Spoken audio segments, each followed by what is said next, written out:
Enlace Jurídico Estudiantil, quien ha organizado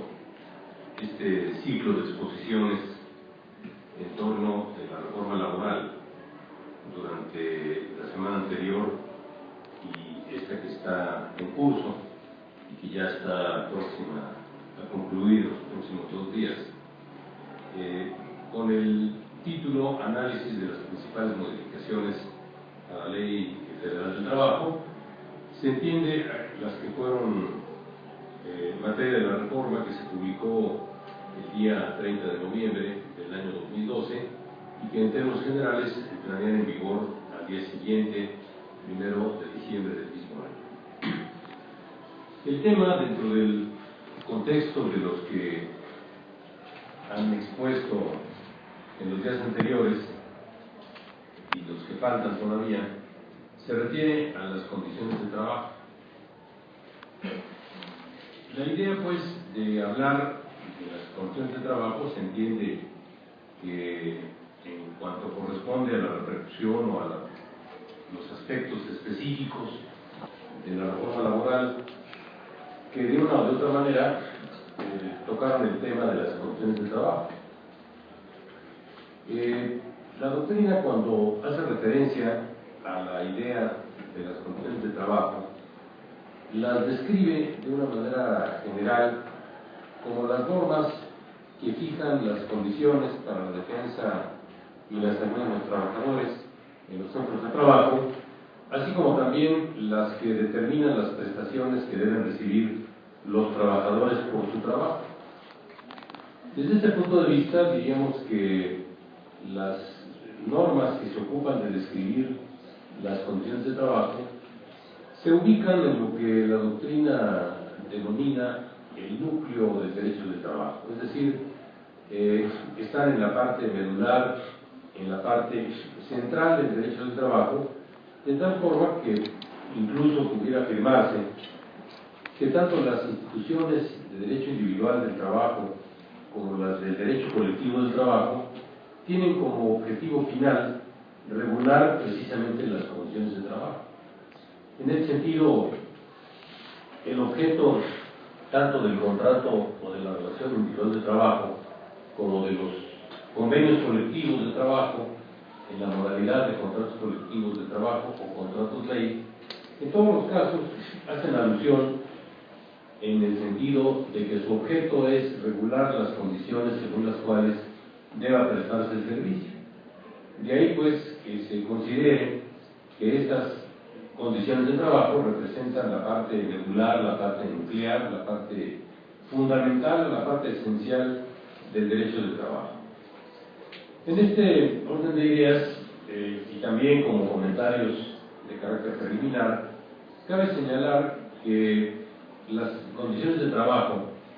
han sido sistematizadas por la doctrina laboral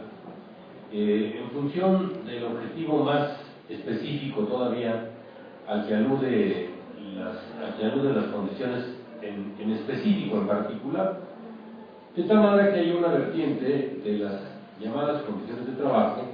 que está relacionada con el tiempo que el trabajador está dedicado a prestar el servicio.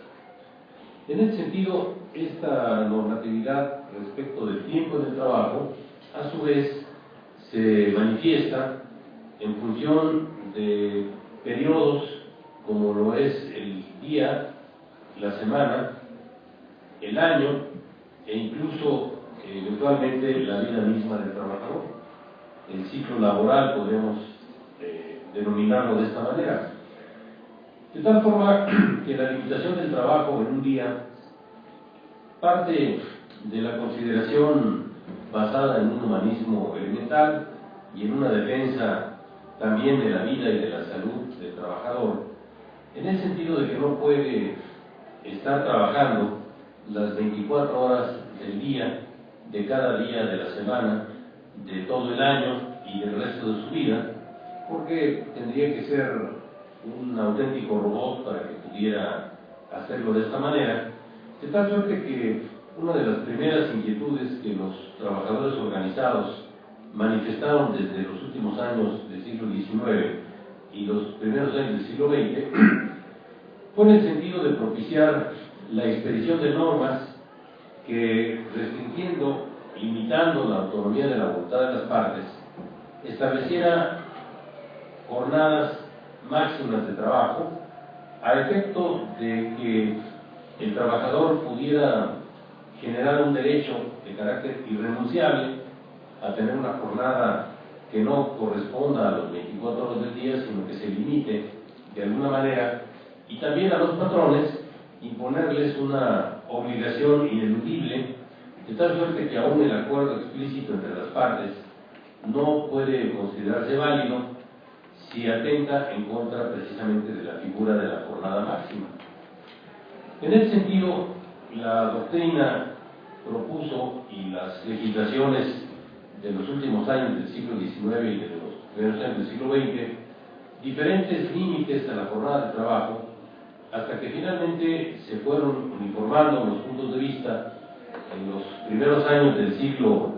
XX, cuando se establecieron límites a la jornada que finalmente se fijarían en 8 horas, considerando que un día que tiene 24 horas, tradicionalmente, en forma clásica, está dividido en 3 grandes objetivos. Uno, de 8 horas, en donde el trabajador efectivamente se dedica a trabajar.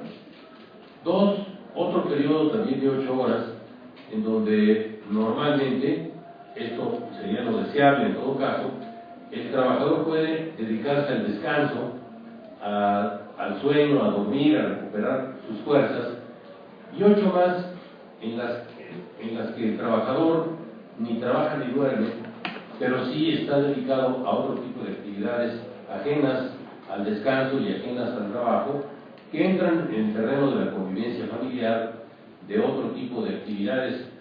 que el trabajador tiene que realizar durante su vida y en algún momento de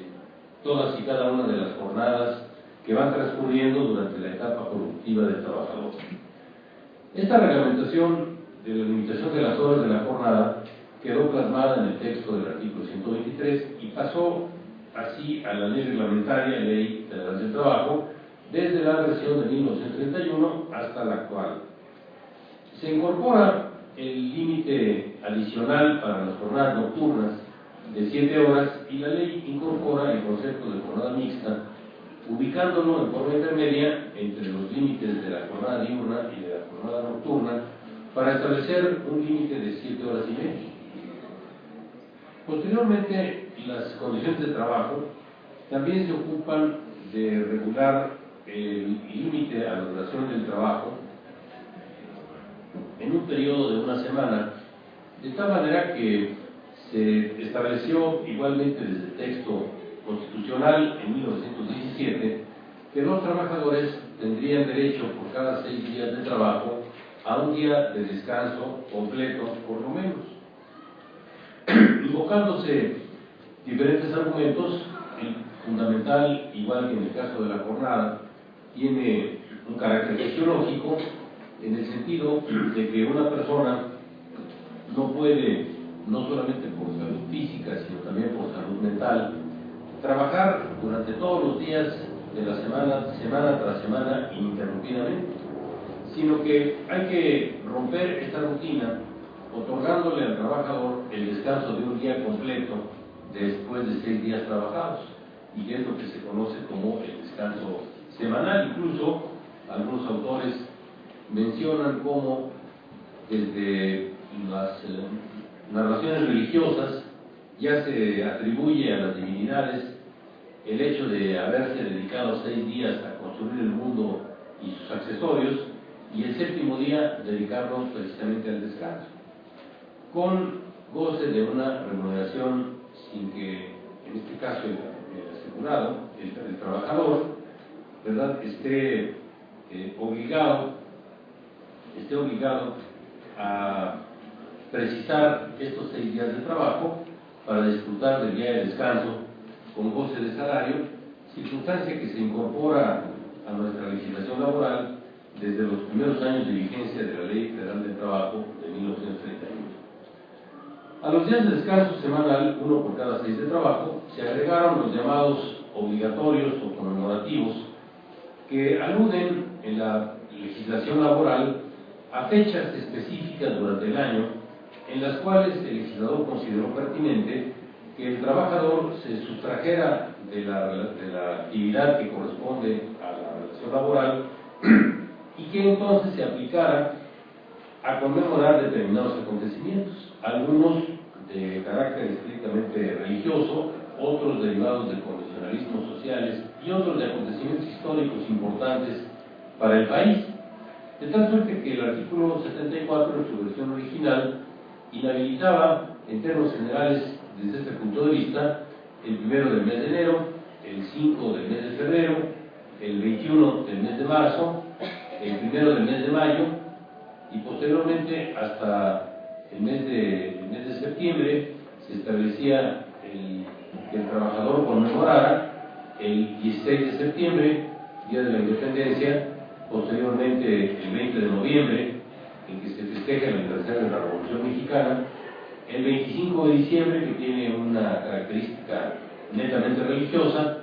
y también se incorpora en la ley de 1970 el 1 de diciembre de cada 6 años, cuando corresponde al cambio de titular del Poder Ejecutivo, que recientemente tuvimos el 1 de diciembre del año pasado. Recientemente, me refiero al año 2006, se modificó este artículo 74, algunos dicen que con un propósito aparentemente frívolo, de habilitar 3 días que tradicionalmente eran de descanso, el día en que se conmemoraba a Benito Juárez, el día en que se conmemora el aniversario de la Constitución y el día en que se conmemora el aniversario de la Revolución Mexicana,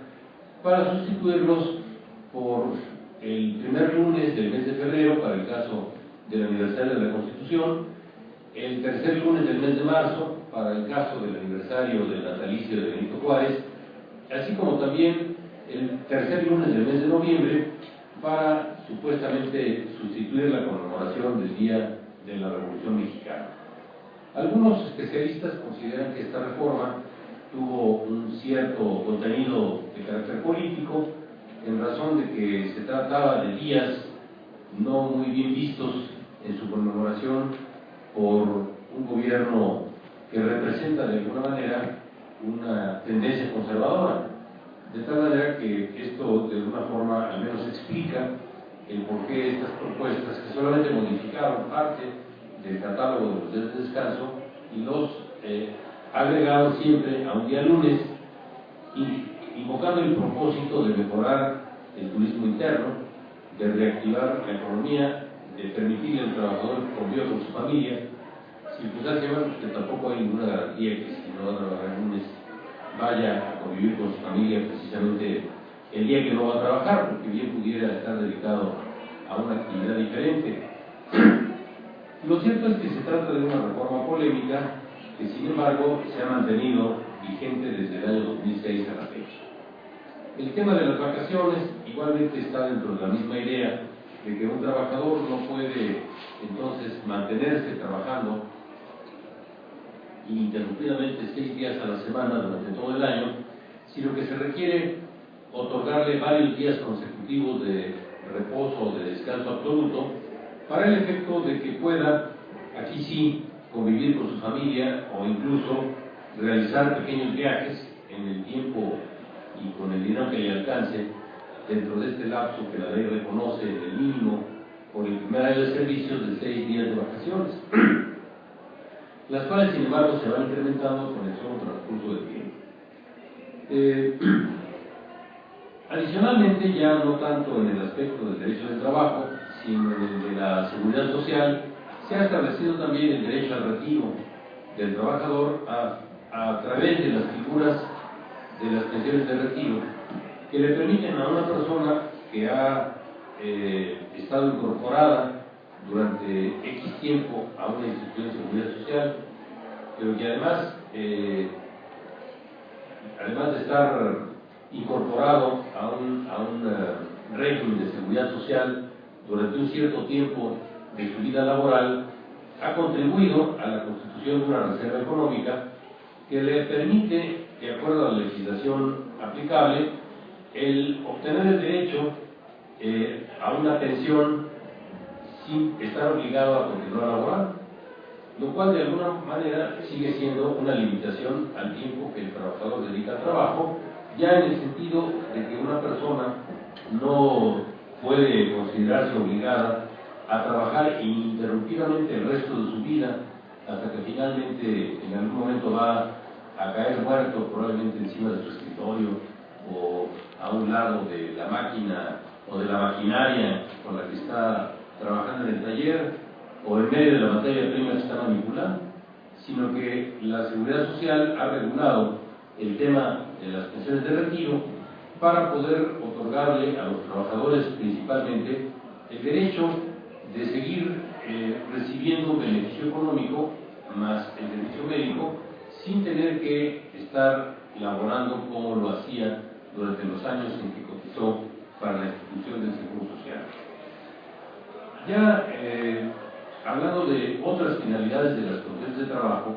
también tenemos todas aquellas que tienen relación con los aspectos económicos, ya no con el tiempo. Y en este rubro se incluyen el salario, las normas de protección al salario y las normas de instituciones de fomento al poder adquisitivo del salario, así como también las prestaciones económicas de carácter complementario, que son todas estas aspectos fundamentales de las condiciones de trabajo, pero que tradicionalmente, una vez que el trabajador agota un trabajo normal, entonces tiene derecho a percibir prestaciones de carácter económico que incluyen desde luego el salario, la regulación del salario mínimo, las normas de protección al salario, las normas e instituciones de fomento al poder adquisitivo del salario,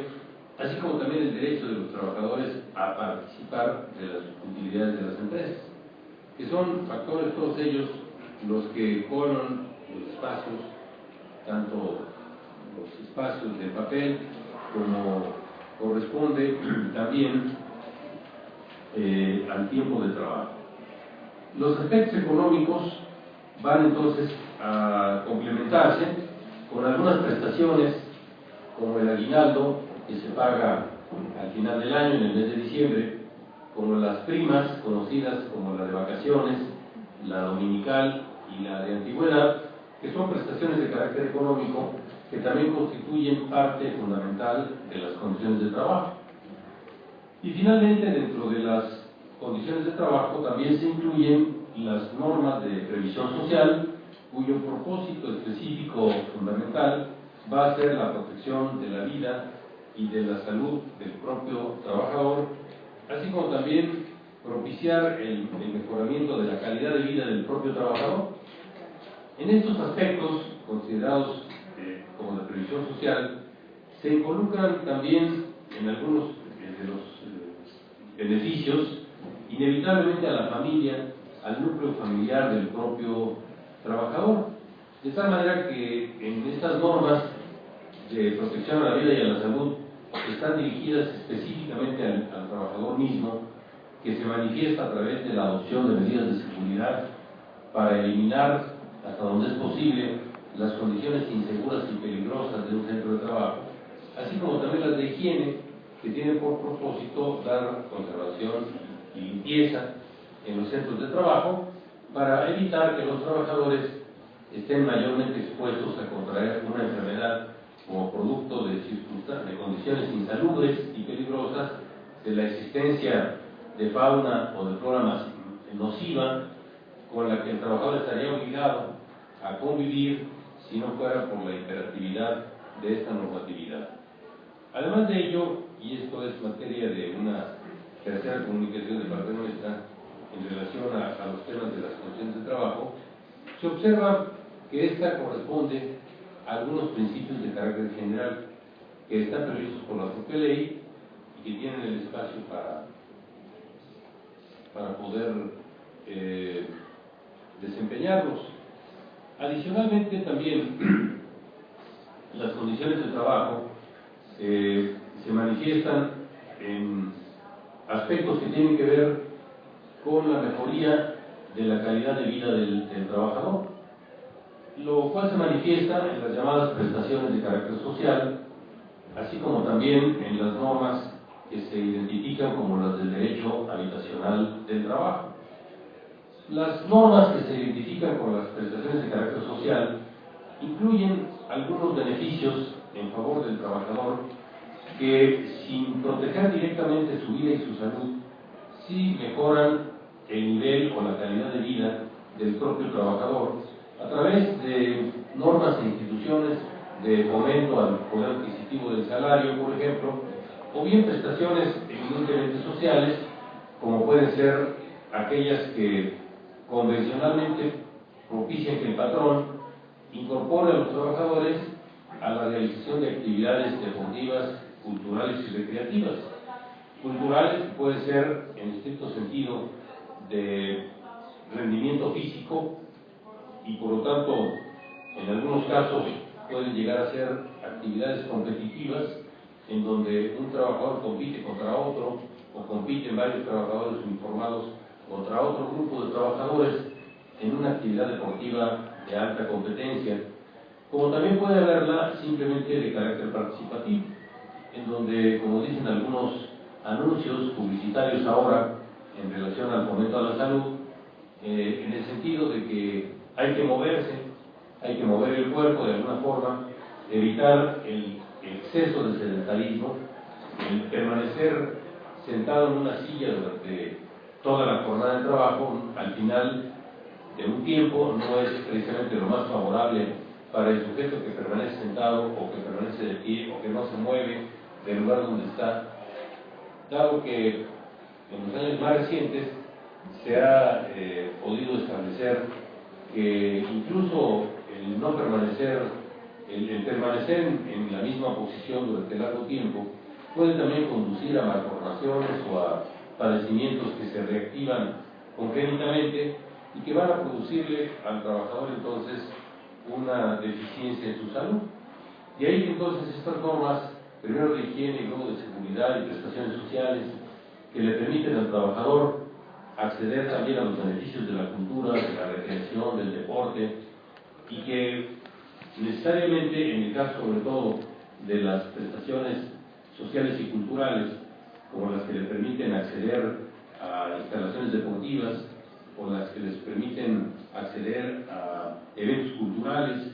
y de convivencia familiar, es la propia familia la que frecuentemente acompaña al trabajador a este tipo de actividades culturales y recreativas, y en este caso deportivas. Son formas también que propician la convivencia familiar. ¿De qué manera la reforma laboral del 2012 afectó la regulación original de las condiciones de trabajo? Si vamos por partes y empezamos por lo que podríamos denominar principios de carácter general, diríamos que la reforma laboral que entra en vigor el 1 de diciembre de 2012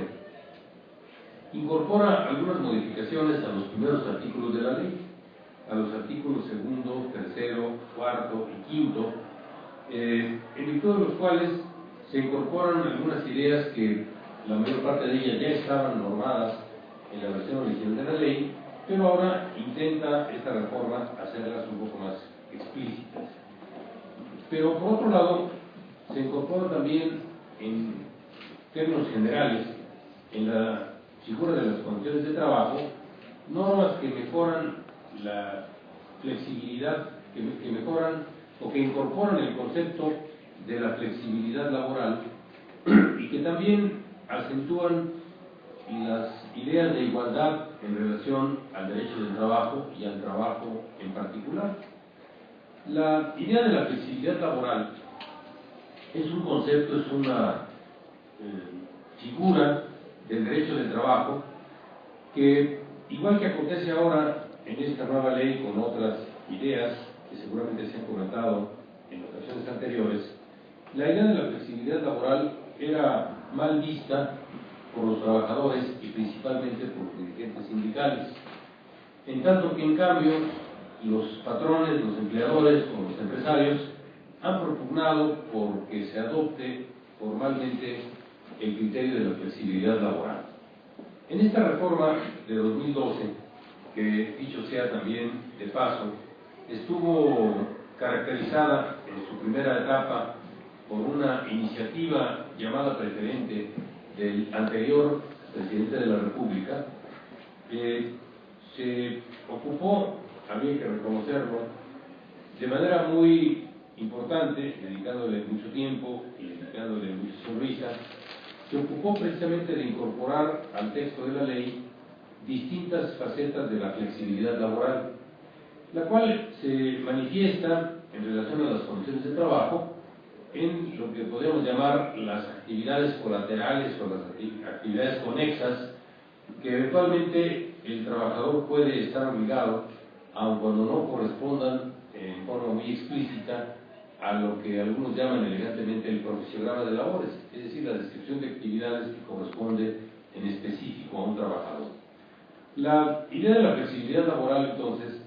se manifiesta precisamente por disposiciones del texto de la Ley Federal del Trabajo ya reformados, en donde se indica que un trabajador no únicamente está obligado a prestar servicios personales mediante el pago de un salario y especificar además cuáles son sus obligaciones precisas, sino que en esta reforma se establece también la posibilidad de que el trabajador pueda recibir instrucciones para realizar actividades que podríamos denominar similares o conexas. El texto actual todavía del artículo 48 sigue señalando que si al término de 10 días, artículo 48, si al término del plazo señalado en el párrafo anterior, en el tema de la flexibilidad, artículo 56 bis, dice: los trabajadores podrán desempeñar labores o tareas conexas o complementarias a su labor principal, por lo cual podrán recibir la compensación salarial correspondiente. Para los efectos del párrafo anterior, se agrega en el mismo artículo 56 bis, se entenderán como labores o tareas conexas o complementarias aquellas relacionadas permanente y directamente con las que están pactadas en los contratos individuales y colectivos de trabajo, o en su caso las que habitualmente realice el trabajador. En este tema de la flexibilidad laboral, que es un concepto que afecta los aspectos generales de las condiciones de trabajo y la actividad misma, se concentra una ya un tanto añeja discusión, principalmente entre los patrones o empleadores y los sindicatos de trabajadores. Como diría un dicho muy coloquial, en este tema, como en muchos otros, todos los excesos son malos, de tal forma que un tema sobre flexibilidad laboral puede no serlo, puede no ser tan malo si lo tratamos de ubicar en un nivel intermedio, en un punto de razonable equilibrio, y no ubicarnos en un extremo de flexibilidad o en un extremo de inflexibilidad laboral. Por invocar algún ejemplo que, como dicen algunos especialistas en la docencia, pueden ser grotescos para que sean más entendibles, si planteamos un ejemplo de inflexibilidad laboral, o sea, de rigidez laboral, posición que eventualmente en el pasado han defendido algunos sindicatos, llegaríamos al extremo de que si, por ejemplo, en el contrato de trabajo o en el contrato colectivo se especifica que una determinada categoría de trabajadores, que pudiéramos denominar personal de intendencia o ayudante de intendencia o bien oficial de intendencia, para aludir a que se trata de personal de limpieza, está obligado a limpiar, trapear y desempolvar objetos, muebles que integran las instalaciones de un centro de trabajo o de unas oficinas. Si eventualmente el patrón quisiera, en una revisión del texto del contrato individual o en su caso del colectivo, agregarle a las palabras barrer, trapear, limpiar o desempolvar, por ejemplo, la palabra lavar, y que al discutirse el agregado propuesto, el sector de los trabajadores se niegue rotundamente diciendo que lavar implica utilizar necesariamente agua y jabón, y que entonces pues esta es una actividad más riesgosa para el trabajador porque puede contraer influenza estacional o le puede dar gripe o algún otro argumento, y que entonces se planta en la defensa de que su actividad únicamente es barrer, trapear y desempolvar, pero no lavar. Y esto, bueno, sería, digamos, un ejemplo de a dónde puede llegar un criterio de inflexibilidad extrema. Y esto, en el aspecto operativo, tiene algunas dificultades porque en la relación laboral cotidiana, si algún día el patrón instruye al trabajador para que dé limpieza a un escritorio, a una máquina, y le diga que debe lavarla con agua y jabón, pudiera el trabajador argumentar que no tiene por qué obedecer esa instrucción porque de acuerdo a su contrato de trabajo él únicamente desempolva, trapea y barre, pero no lava, y que entonces si le dan la orden de lavar no tiene por qué cumplirla porque se sale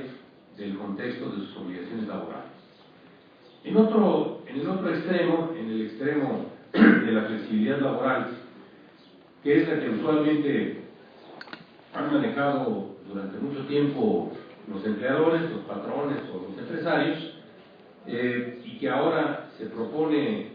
en el artículo 56 bis, en el texto de que podrán desempeñar labores o tareas conexas o complementarias, se puede argumentar en este punto que un trabajador se convierte en una especie de mil usos, como un personaje que hace no mucho tiempo significaba alguna serie cómica de televisión conocido como el Mil Usos. De tal suerte entonces que puede en ese sentido establecerse, por ejemplo, en el contrato de trabajo, que el trabajador está obligado a realizar en su calidad, por ejemplo, de operador general de tiendas, actividades relacionadas con la colocación de la mercancía, con el acomodo de los estantes, con la limpieza de los pisos, con el lavado de los baños, con el trámite de asuntos gubernamentales, de permisos y licencias, con el análisis de la contabilidad de la empresa, con el manejo de la nómina, con el pago de los servicios a los proveedores. Entonces se convierte en un personaje que lo mismo puede realizar actividades gerenciales que actividades lavando los muebles de los baños, ¿no? Para irnos así al ejemplo más extremo de un trabajador mil usos o de actividades polifacéticas. Y entonces aquí encontraríamos ejemplos extremos en ambos casos, en donde tanto la inflexibilidad extrema como la flexibilidad extrema pues parecen ser inconvenientes. Luego entonces esta descripción de actividades, labores o tareas conexas o complementarias a la labor principal se puede entender en un justo medio como actividades que tengan una cierta relación, que sean complementarias o que sean conexas de la misma naturaleza que las actividades para las cuales sí está obligado explícitamente el trabajador, y que entonces pudiera considerarse como parte de sus obligaciones el que si recibe una instrucción para realizar una actividad que se considere conexa o complementaria de su actividad principal, no puede negarse a hacerlo, y si lo hace puede incurrir en una responsabilidad que conduzca a la aplicación de una sanción, eventualmente incluso pudiera ser el despido mismo. Luego entonces esta propuesta de la reforma laboral, que permite reflejarla en el texto del artículo 56 bis, que no existía, se trata de ubicar entonces en una posición intermedia. Se agrega incluso en el mismo texto que para los efectos de este artículo se entenderán como labores o tareas conexas o complementarias aquellas relacionadas permanente y directamente con las que estén pactadas en los contratos individuales y colectivos de trabajo, o en su caso las que habitualmente realice el trabajador. Luego entonces aquí en este punto se puede considerar que el tema de la flexibilidad se adopta con un criterio intermedio de razonable equilibrio entre los intereses de los trabajadores y los de los empleadores. En este punto vale la pena o conviene hacer un breve paréntesis para reflexionar algo que probablemente en ocasiones o en sesiones anteriores ya se haya planteado, pero bueno, tampoco hace daño un breve repaso sobre este punto, en el sentido de que esta reforma laboral, que sería publicada el 30 de noviembre y que entraría en vigor el 1 de diciembre, en ambos casos del año de 2012, se caracterizó de una manera general en la etapa precedente como una iniciativa del titular del Poder Ejecutivo, del Presidente de la República, que quedó calificada como iniciativa preferente en términos de una reforma constitucional también muy reciente, que data del año pasado y que obliga al Poder Legislativo a deliberar y en su caso resolver sobre la iniciativa preferente del presidente en lapsos muy breves para cada una de las dos cámaras que integran el Congreso de la Unión, de tal forma que se trataba de evitar que el Poder Legislativo pudiera incurrir en tácticas dilatorias y que quedara una iniciativa presidencial guardada en la reserva durante tiempo indefinido. De tal suerte entonces que esta propuesta tiene una característica previa a través de la figura de la iniciativa preferente del Presidente de la República. En cuanto a su contenido, pudiera comentarse que tenía en la forma en cómo se propone originalmente por el titular del Poder Ejecutivo un claro carácter empresarial, una tendencia patronal que de alguna forma resultaba evidente en varias de las disposiciones que finalmente se quedaron incorporadas. Sin embargo, esta marcada tendencia patronal de la iniciativa preferente del Presidente de la República anterior para modificar más de 400 artículos de una manera o de otra de la Ley Federal del Trabajo, fue sin embargo atemperada por los órganos que integran el Poder Legislativo Federal, en el sentido de que la presión social de las organizaciones sindicales, la crítica de la doctrina y de los especialistas, así como también de los propios legisladores que de alguna forma son representativos de diferentes tendencias desde el punto de vista social, lograron que los legisladores reformaran de diferente manera varios de los preceptos respecto de los términos en que lo había propuesto originalmente el titular del Poder Ejecutivo, resultando al final que la iniciativa aprobada por el Congreso de la Unión queda como una especie de reforma ecléctica en la cual no quedaron satisfechos plenamente ni los empleadores, los patrones, los empresarios que habían participado de manera importante en la redacción original, ni tampoco los trabajadores, que consideran verse afectados por varias de las modificaciones concretas que se incorporaron a partir del 1 de diciembre. Razón por la cual se prevé, y ya bueno, se ha observado que efectivamente así ha sido, la interposición de un número considerable de demandas de amparo contra la ley. Pudieran contarse, si se invoca el número de quejosos, en cientos de miles de quejosos que están impugnando la constitucionalidad de la reforma laboral, en un escenario en el cual únicamente existe el precedente de las reformas de la nueva ley del ISSSTE, que entró en vigor el 1 de abril del año 2007, y en contra de la cual se interpusieron igualmente más de 220,000 demandas de amparo en contra de la ley, en un solo lapso de espera o de procedencia previsto por la ley de amparo, de tal forma que el problema en el año 2007 rebasó las capacidades instaladas del Poder Judicial de la Federación, obligó al Consejo de la Judicatura a crear 2 juzgados especiales para que conocieran de estos amparos, y posteriormente también obligó al Poder Judicial a modificar su sistema de trabajo para de alguna manera poder establecer lineamientos y criterios que permitieran después resolver masivamente esos cientos de miles de juicios de amparo que se interpusieron en contra de la ley del ISSSTE. La reforma laboral vigente a partir del 1 de diciembre de 2012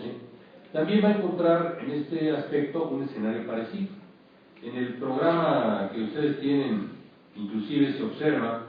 que precisamente el día de mañana está anunciado el tema del amparo contra la reforma laboral,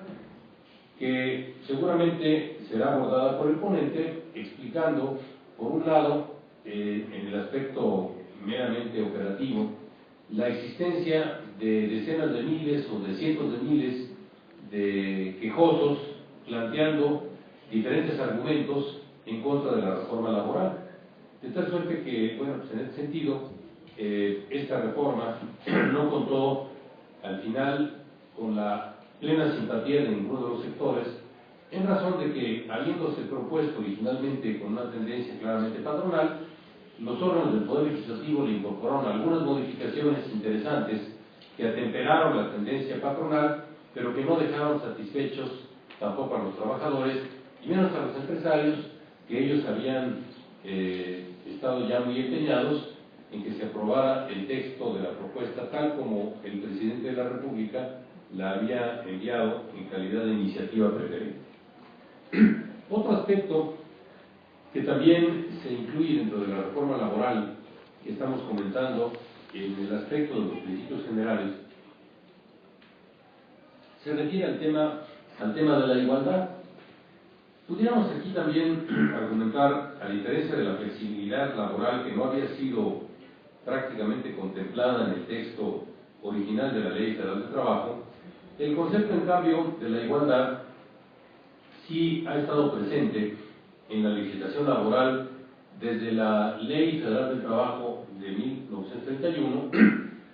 así como también desde la versión original de la Ley Federal del Trabajo de 1970, en cuyo artículo cuarto principalmente se establecen diferentes aspectos relativos a la igualdad en el trabajo, de tal forma que desde este punto de vista el artículo tercero y el artículo cuarto, si vemos la versión original de la ley, podremos observar que desde 1970 el principio de la igualdad ya estaba presente en la legislación laboral. Decía el texto original del artículo tercero: no podrán establecerse distinciones entre los trabajadores por motivo de raza, sexo, edad, credo religioso, doctrina política o condición social. Luego entonces los criterios originales aludían a la raza, al sexo, a la edad, al credo religioso, a la doctrina política o a la condición social. En la reforma que entra en vigor el 1 de diciembre de 2012, se va a establecer en el artículo tercero también que no podrán establecerse condiciones que impliquen discriminación entre los trabajadores con motivo de origen étnico o nacional, género, edad, discapacidad, condición social, condiciones de salud, religión, condición migratoria, opiniones, preferencias sexuales, estado civil o cualquier otro que atente contra la dignidad humana. Luego entonces, en este aspecto de la igualdad, podría por una parte afirmarse que el tema de la igualdad en el derecho del trabajo ha estado presente desde la versión original de la ley, pero que sin embargo, en virtud de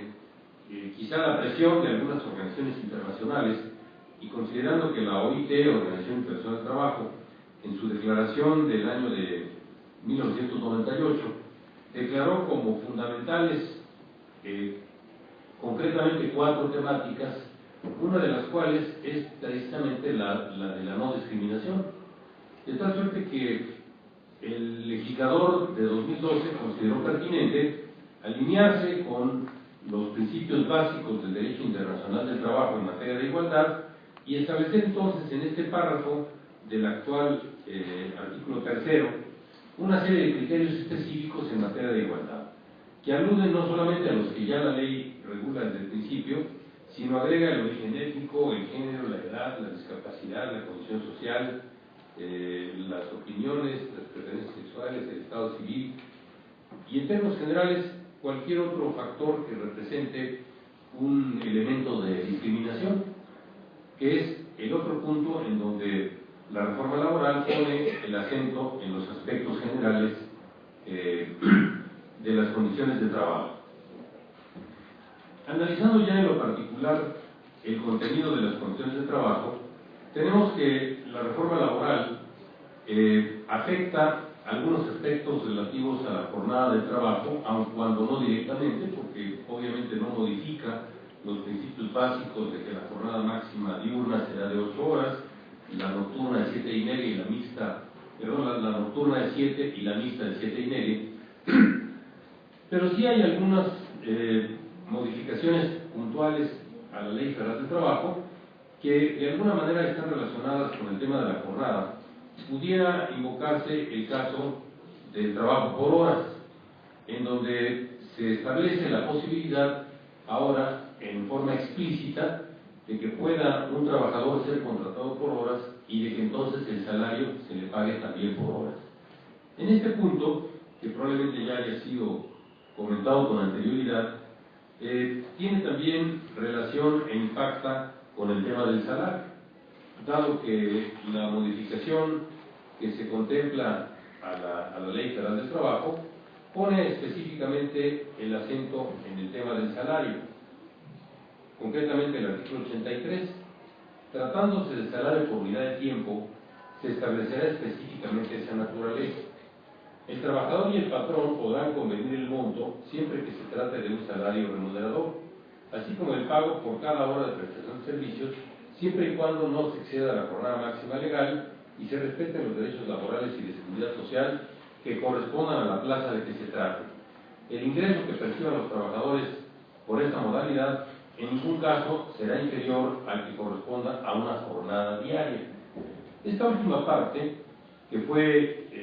incorporada por los órganos legislativos y que no venía de esta forma en la iniciativa presidencial, confirma lo que habíamos comentado de un texto híbrido en el que finalmente ninguno de los sectores quedó completamente conforme. No quedaron conformes algunos trabajadores porque consideran que al regularse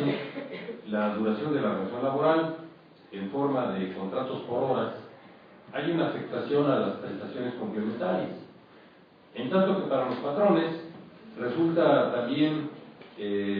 inaceptable el que se vea agregado en la parte final que el capítulo del salario en ningún caso será inferior al que corresponda a una jornada diaria, lo cual quiere decir que aun cuando a una persona se le contrate, por ejemplo, solamente por una hora, de todas formas habrá que pagarle el monto del salario mínimo de la jornada completa, en donde estamos hablando de poco más de 64 pesos, lo cual entonces representa una problemática para los empleadores, tratándose sobre todo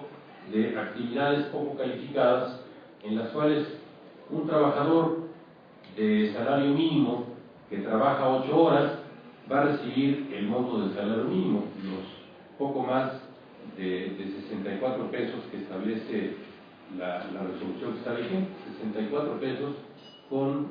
76 centavos,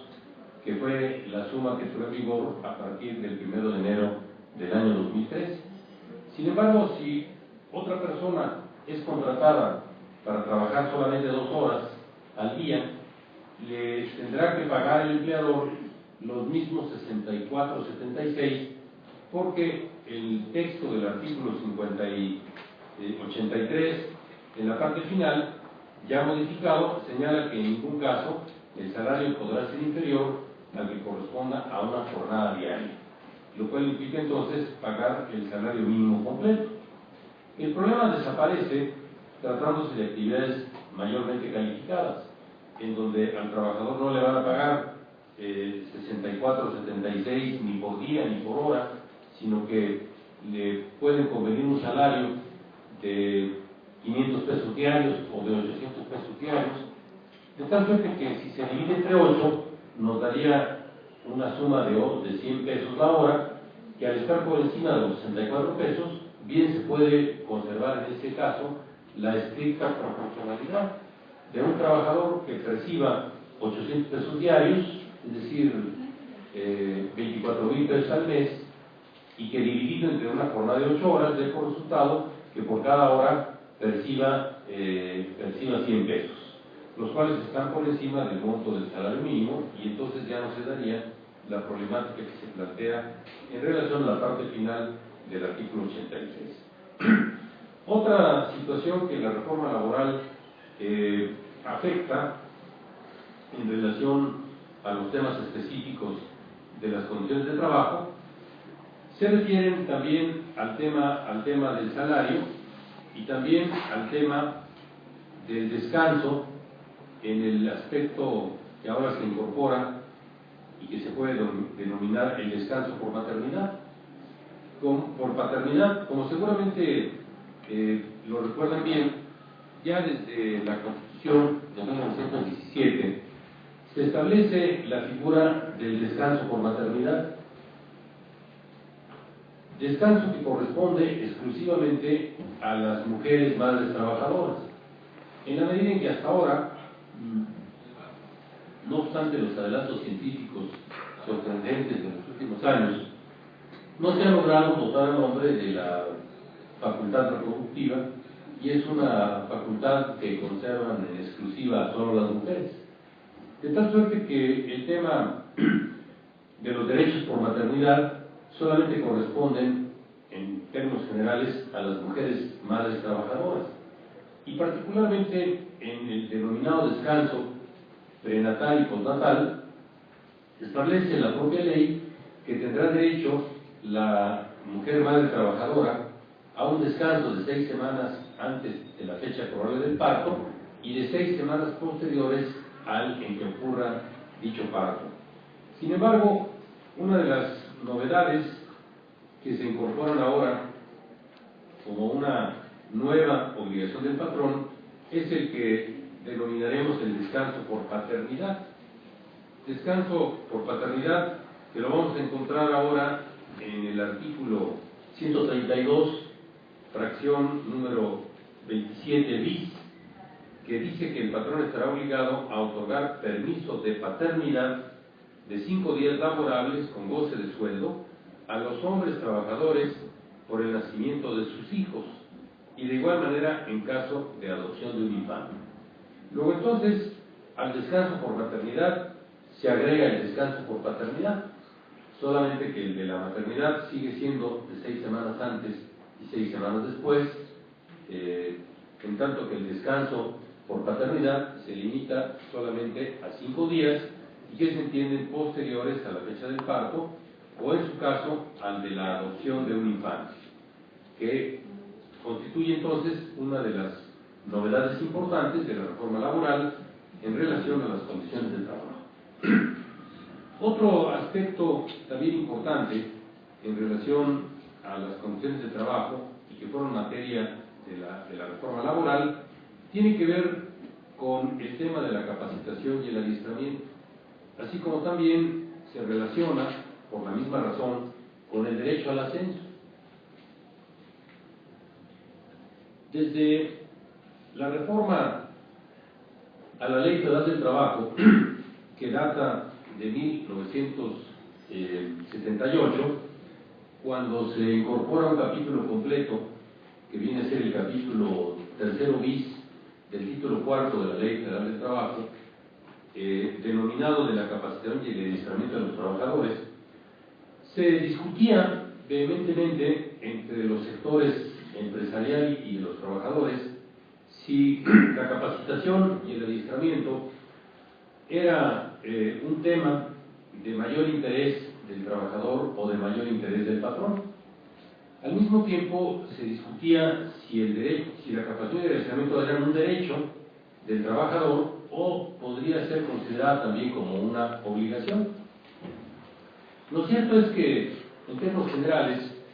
prevalece en la reforma de 1978 la perspectiva, la óptica de que se trata de un derecho del trabajador, que por lo tanto en cierta manera se consideraba un tanto potestativo, que el trabajador pudiera verse obligado a involucrarse en procesos de capacitación o adiestramiento o no hacerlo.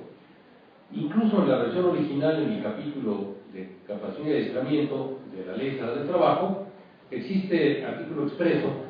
que dice que cuando el trabajador considere tener los conocimientos relacionados con un evento, con una acción de capacitación, podrá solicitar no participar en el proceso de capacitación mediante la presentación de un examen de suficiencia que determine la autoridad competente.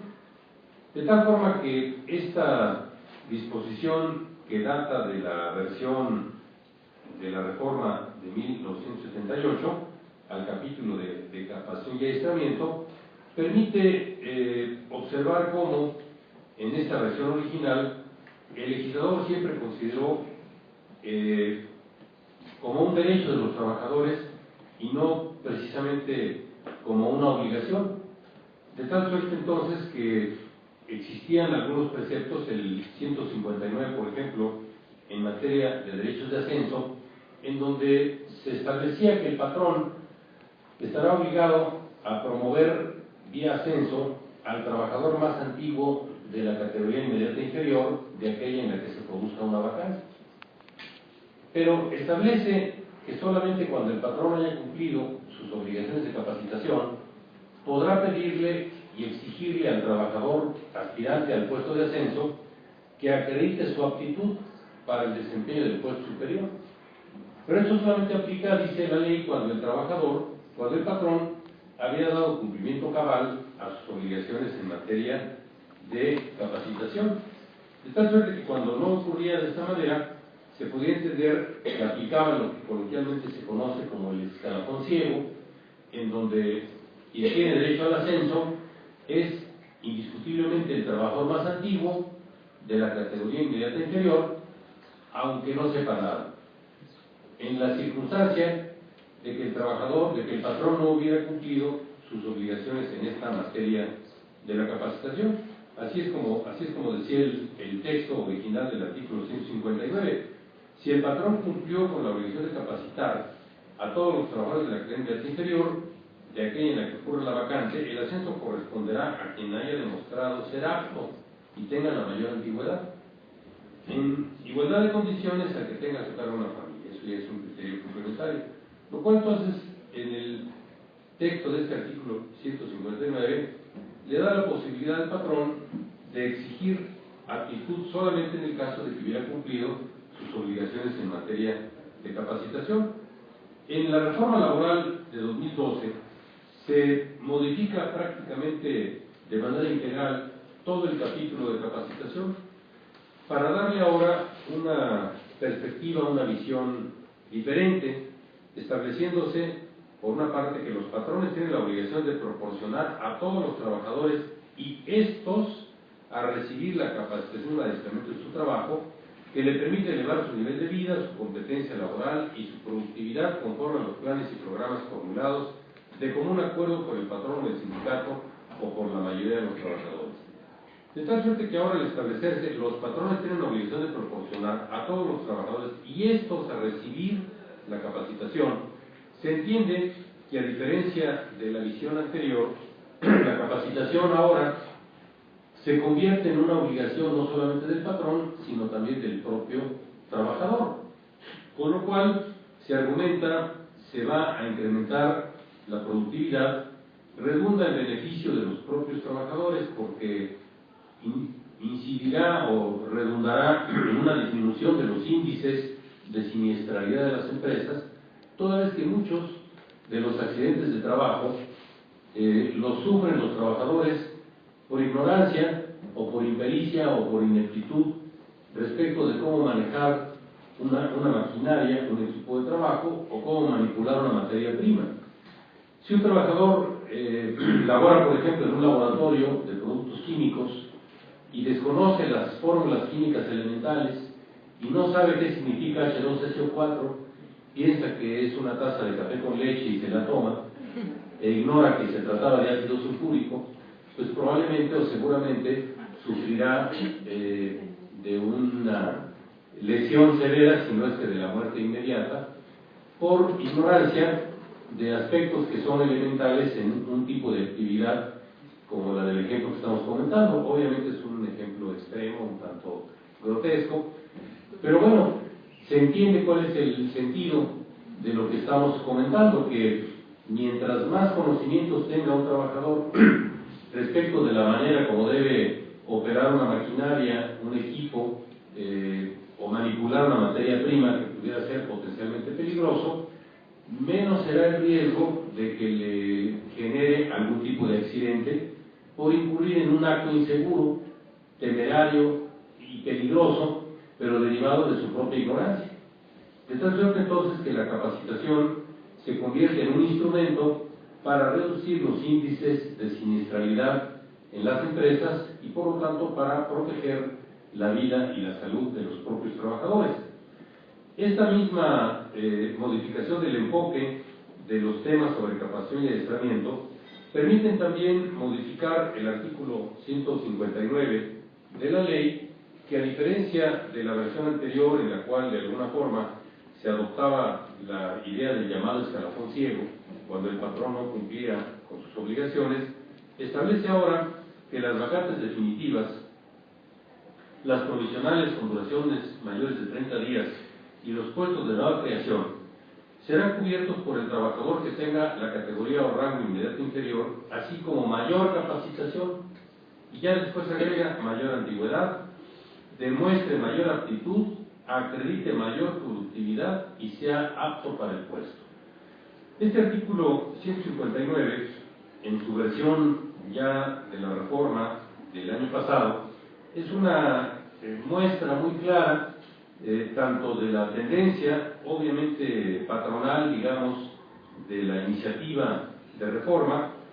como del cambio también de, podríamos llamarle, filosofía del trabajo, en cuanto a que ya no se advierte que el derecho a los ascensos deba de ser exclusiva o principalmente producto de una mayor antigüedad. De ahí, bueno, que se bromeaba a veces con cierto sentido del humor, que en ocasiones cuando algún trabajador se le observa ensimismado y concentrado en su escritorio, aparentemente en estado de meditación, y pasa algún compañero y le pregunta, ¿qué estás haciendo?, le contesta, estoy haciendo antigüedad. ¿No? Porque el solo transcurso del tiempo, día tras día, le va a permitir ser más antiguo. De tal suerte que después de un tiempo, esa mayor antigüedad le va a permitir, bajo el criterio anterior del escalafón ciego, ser promovido al puesto de la categoría inmediata superior con el solo mérito de ser el más antiguo. En tanto que lo que podríamos llamar ahora la filosofía del trabajo de la reforma laboral del año pasado, manifestada con toda claridad en este artículo 159 que regula el derecho al ascenso, ya incorpora otro tipo de factores, sigue aludiendo a la mayor antigüedad, pero antepone la mayor capacitación y después agrega la mayor aptitud, la mayor productividad y la aptitud para el puesto. De tal suerte entonces que ya no basta simplemente ser el más antiguo, sino que también hay que demostrar haber tenido mayor capacitación, demostrar mayor aptitud, acreditar también mayor productividad y demostrar aptitud para el puesto, y ya no únicamente ser el más antiguo. Otros aspectos en los cuales se advierte también la importancia de la reforma laboral en relación con los temas sobre condiciones de trabajo, se advierten también en algunos aspectos operativos que tienen que ver con el pago del salario, como por ejemplo el que legaliza explícitamente el depósito bancario como forma de pago del salario, y que anteriormente se especificaba únicamente la entrega del pago del salario al trabajador en moneda de curso legal. Se agrega también el tema en materia de participación y utilidades, que parecería de utilidad discutible cuando se modifica el artículo 121 y el 127 de la Ley Federal del Trabajo, agregándole una fracción 4 bis, en la que se señala, siguiendo las modalidades del artículo 127, cuya versión original establecía, seguimos en materia de participación y utilidades, que el derecho de los trabajadores se ajustará a las normas siguientes, ya para cuantificar el monto de la participación y utilidades. Fracción 4 bis, que es la que se incorpora en esta reforma. Dice: los trabajadores del establecimiento de una empresa forman parte de ella para efectos de participación de los trabajadores en las utilidades. Esta modificación, que parecería innecesaria y un tanto redundante, puede tener una explicación partiendo de una connotación un tanto confusa del término establecimiento, porque si nos atenemos al concepto que el establecimiento maneja el artículo 16 de la Ley Federal del Trabajo, resulta obvio que si este precepto dice que el establecimiento es una unidad técnica que forma parte de la empresa, que a su vez es una unidad económica de producción o distribución de bienes o servicios, es obvio que el derecho de participación de utilidades de las empresas debe de comprender a la totalidad de los trabajadores de la empresa, incluyendo los establecimientos que forman parte de la propia empresa. Sin embargo, el agregado que se hace en esta reforma aparentemente alude a la posibilidad de una subcontratación o terciarización a través de la figura del outsourcing, que ya ha sido materia de una explicación anterior, pretendiendo ahora hacer extensiva la reglamentación en materia de participación y utilidades para los trabajadores que laboran en un establecimiento diferente al de la propia empresa. Pero no deja de ser un uso inadecuado del término establecimiento, que tiene una connotación muy precisa en el artículo 16 como una unidad técnica que forma parte de la empresa. Finalmente, para concluir con estos comentarios y dar entonces oportunidad a escuchar también sus propias inquietudes, se incorporan algunas obligaciones novedosas a cargo de los patrones y se establece también una suerte de flexibilización en el ámbito de los derechos de las madres trabajadoras, cuando se les permite que regulen ahora su derecho al descanso previo y posterior al parto en forma diferenciada, dado que el texto original de la ley hablaba en una forma rígida de 6 semanas antes y de 6 semanas después. Actualmente el artículo 170 señala que las trabajadoras disfrutarán de un descanso de 6 semanas antes y 6 posteriores, pero que, a solicitud expresa de la trabajadora y previa autorización escrita del médico de la institución o de la institución de seguridad social que le corresponda, o en su caso del servicio de salud que otorga el patrón, tomando en cuenta la opinión del patrón y la naturaleza del trabajo que desempeñe, se podrá transferir hasta 4 de las 6 semanas de descanso previas al parto para después del mismo. Es decir, en lugar de que los descansos se repartan 6 antes y 6 después, se pueden restarle 4 al periodo anterior para que no únicamente la madre, en este caso la trabajadora en estado de gestación, en lugar de descansar 6 semanas antes, descansa solamente 2. Y en la fecha posterior, en lugar de descansar 6, va a poder descansar 10. Esta, podríamos llamarle flexibilización de los descansos previos y posteriores al parto, seguramente serán del agrado de muchas mujeres trabajadoras, porque no es extraño encontrar casos en los cuales observamos a compañeras trabajadoras que, cuando en el contrato colectivo de alguna manera se permitía este tipo de flexibilidad, se les observaba con sus utensilios, con su equipaje ya preparado para hospitalizarse, y que seguían acudiendo al trabajo el mayor tiempo posible para intentar que el descanso anterior se pudiera disfrutar después del parto. Incluso esto obligará seguramente a una modificación congruente en la legislación de la seguridad social, en donde las semanas anteriores pueden eventualmente ser reducidas si el parto se adelanta, dado que la Ley de Seguro Social prevé que se otorgará una incapacidad equivalente al descanso por maternidad 6 semanas antes de la fecha probable de parto. Siempre se utiliza la expresión probable de parto porque en muchos casos no existe un pronóstico exacto, salvo en los casos en que pudiera programarse el parto por razones estrictamente médicas, de tal suerte que en aquellas ocasiones en que la fecha probable no coincide con la fecha real, sino que el parto se adelanta, entonces el descanso se reduce de 6 semanas a las que correspondan de la fecha en que inicia el periodo de incapacidad a la fecha del parto. Y para efectos de la seguridad social, esas semanas o esos días que se reduce el descanso, la madre trabajadora los pierde como descanso prematernal porque no se los compensan con un descanso postparto. En cambio, las 6 semanas posteriores, esas son completamente seguras porque la fecha del parto es una fecha completamente cierta, el parto nunca pasa desapercibido, no ocurre que la madre no se dé cuenta, ¿no? Y que ya tuvo el parto y ni cuenta se dio. Generalmente el parto viene acompañado por algunas ligeras molestias